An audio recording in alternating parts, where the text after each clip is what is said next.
Imagine being married or being in a relationship with someone, but you're unable to connect with them physically and emotionally because the system doesn't allow you to. So, what I'm trying to say is when you're leaving for work is when they're coming back, or when they're coming back is when you're leaving for work. So, you don't have enough time to connect. Basically, that is like most family dynamics in the UK. So, in this video, I'm going to share 5 ways you can stay connected to your partner, whether it's physical or emotional. And I've tried this with my husband and it works very well. So if you're new here, this is Live with Amara and we just hit 100k, not 100k, 100 subscribers on YouTube. And I'm grateful for everyone who has subscribed. If you haven't yet, please subscribe to my channel, share with your friends and family or whoever you think may need it. And without wasting time, let's get right into today's video.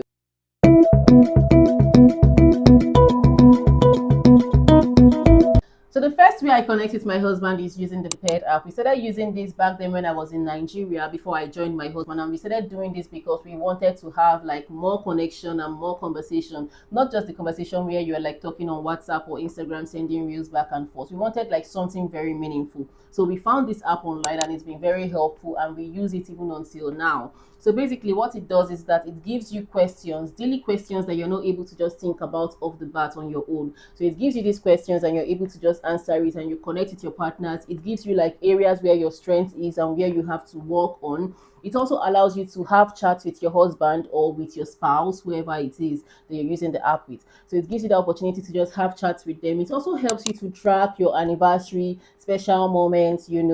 And I think the app is very good because it's just focused on relationships, so there are like no distraction whatsoever. So I think this is worth trying if you want to connect with your spouse. The second way we stay connected is at least going for a date once in a month. We try not to miss this as much as we can because it's very important. So how we achieve this is by keeping at least £50 every month for this purpose. So how we try to do this is, for instance, if we know that we need to spend so much money on the dates in March, we're not going to spend the money for the date in February. We'll just keep it and then save it for the next month so that it turns to £100. And then for the month of February, we're going to just go for like a date that doesn't require money. Maybe just go for a stroll, go to a park. Like there are tons of places that you can go to in London that doesn't require money. So we can just do that, have the experience, have the fun. And then when it's time for March, we can now spend the money, go for the fine dining, go for whatever experience that we want to have that requires money.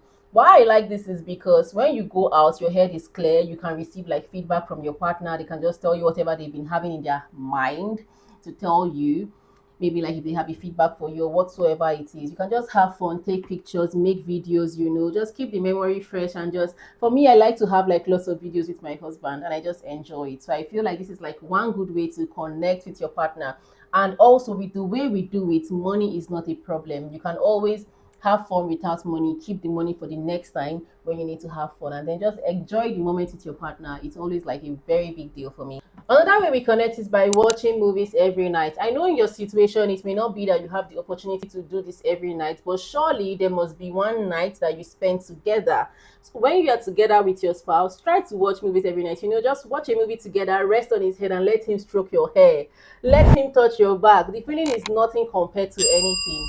You need to experience that. It's not every time that you're together you have to be sexual or whatever it is. Watch movies. In my family, like in my house, we watch movies every night, and the movies we watch depends on how stressed we are. So if we are very stressed, then we watch like a random movie that doesn't require brain work. But if we know that today is me and you and we want to watch this movie, we watch like movies, like actual movies.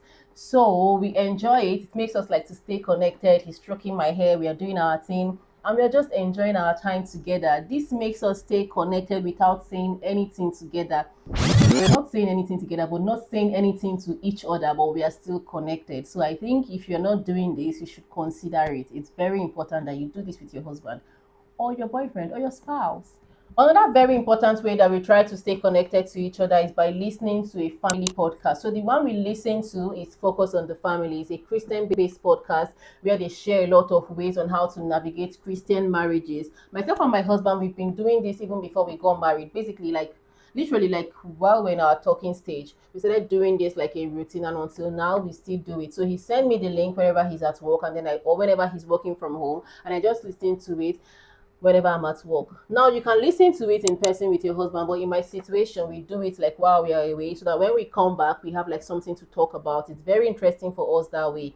I like this because you don't have to be in the same space with your husband to do it if you don't want to be. So for instance, if you're the type of person that have like different schedule with your husband, you can just do this and still stay connected with the person.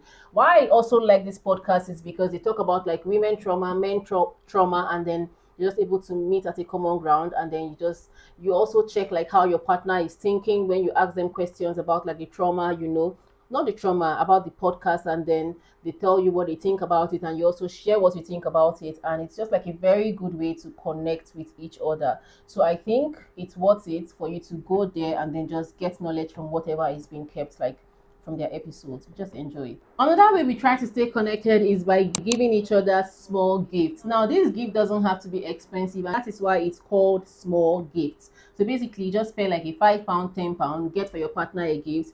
All you're trying to do is just trying to say, I am thinking about you, I'm trying to be intentional here, stuff like that. A lot of people don't like this because they feel like, what's a £5, what's a £10? But just imagine going out of your way to just get like this small thing for this person. Now imagine a situation where you don't get to see yourself often, and then while you're leaving, the person just hands you like this small note that they've given to you, or even like just a letter. It goes a long way. For me, it makes me feel girly, it makes me feel like I'm a girl, I'm just a girl. So my husband gets me like this thing, and I'm like really, really excited, like it's the whole world. And I also try to get him like a lot of things. For me, I like to get my husband like outfits, like shoes, those type of things, like very less expensive type of things, because I just like it on him, and I just think he's attractive that way for me. So if you haven't started doing this in your relationship or your marriage, I think you should try to consider it. It's going to go a long way, and it just makes you to stay connected to each other. So these are some of the ways that I try to stay connected to my husband, and I try to do more research to get more ways because I like an interesting marriage.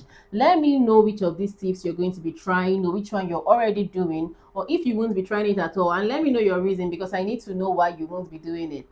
Also, don't forget to like this video, subscribe, share with your friends and family. I told you we just reached like 100 subscribers, and we need to get to 5k subscribers, and I cannot do it without you. Please subscribe to my channel. Don't forget to subscribe, or else don't forget to subscribe to my channel. Please stay safe, and I'll see you next time. Bye bye.